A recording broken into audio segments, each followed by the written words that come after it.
So this is the emissivity measuring apparatus. Here in this apparatus, there are two plates. That is, one is black plate and second is non-black plate.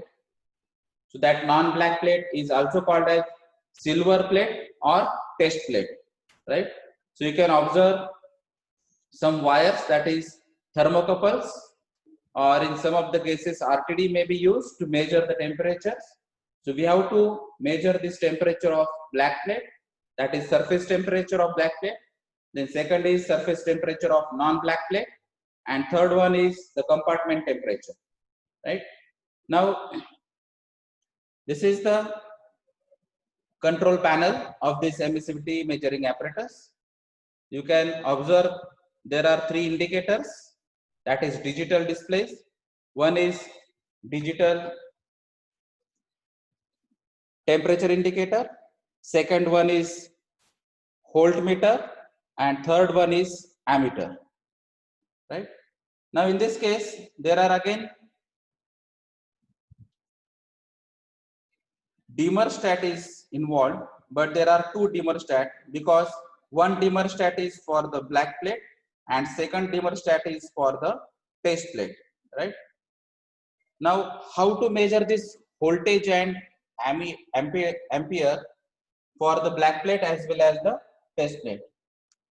So you can observe here there are two knobs provided to measure the test plate voltage and ampere, and to measure the black plate voltage and ampere. So this is the position where you can understand this is the test plate, right? And if the knobs are down, then this is the voltage and ampere for the black plate. So for this position, the voltage is 83 and the current is near about 0.62, right? If I change this knob position, so here for this test plate, so for this knob position it is 79 voltage and 0.56 ampere. Now you can change this voltage for the test plate. Here clearly it is mentioned that this dimmer stat is used for the test plate and this dimmer stat is used for the black plate.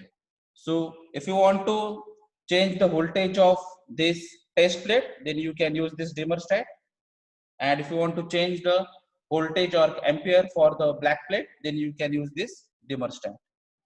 Now this is the temperature indicator. So you can observe this is now it is displayed as 1. So the temperature 1, then temperature 2,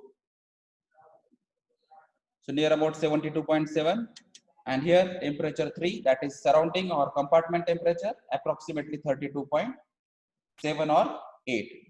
So we have to measure the three temperatures, but after steady state temperatures.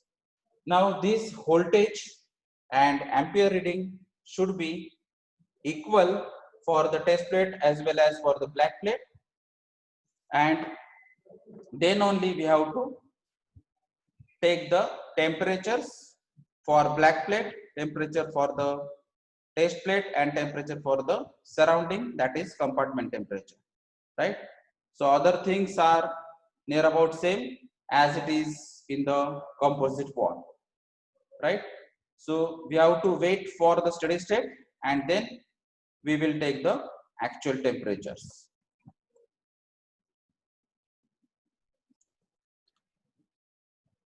Now after understanding the actual experimental setup, we have to go for the resources used, which are actual resources. So I have shown the experimental setup which is available in our college, but the resources or the setup may be different. So for that basis, I have prepared this table. So you can write the name of the resources, the make, that is nothing but the company details, and the quantity which are used.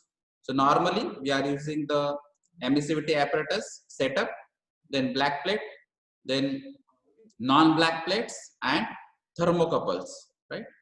Now we have discussed about the procedure to be followed theoretically. Now you must write the actual procedure followed for this experiment. Then we have already discussed about the precautions to be followed. So you have to write the actual precautions followed by you while conducting this experiment, and then we should go for the observations and calculations. So after reaching the steady state temperature, we must note down the voltage, current and the surface temperature, right? So the voltage and current for the test plate, that is non-black plate, and the voltage and current for the black plate. Now we have to record this surface temperature of the test plate, surface temperature of the black plate, right? Now we have to note down the diameter of the plate. So whatever the plate you have used in the experimental setup, that diameter should be noted down here. Then effective area of the plate can be calculated because we are using the circular plates. So we can use the formula as pi by 4 d square, but this diameter should be in meter.